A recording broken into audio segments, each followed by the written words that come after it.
If you got a message like this from a website or from your Google account or your Gmail account, consider to stay tuned to this video and see how to fix the problem of password breach or password just used or found in breach of data in your password save account on your Google account or on your Gmail account.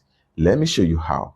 All you have to do is to go ahead and make sure you exit from the notification. Then you want to make sure you go to your Google account, and for that you can simply go through your Gmail account, or better still, you can go through your phone settings. So I'm going to go through Gmail right here. Open up your Gmail app.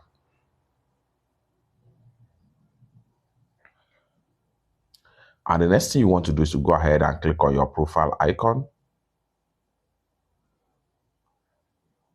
Click on manage your Google account.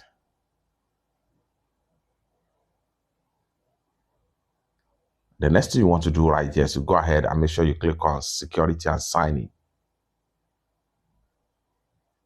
Then scroll down right here. Continue to scroll down until you get to password manager right here.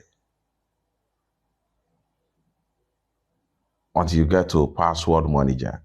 Go ahead and click on password manager. Next thing you want to do is to go ahead and click on password checker right here. Just like so. Now here you go. One compromised password you should change now.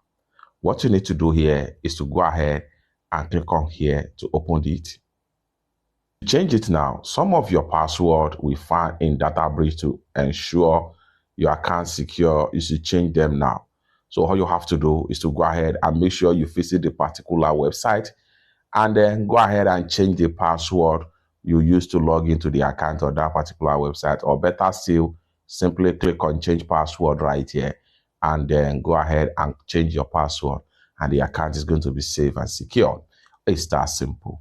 For more useful tutorial tips and tricks like this, consider to subscribe. Thank you so much for watching, and I hope to see you in my next video. Bye for now.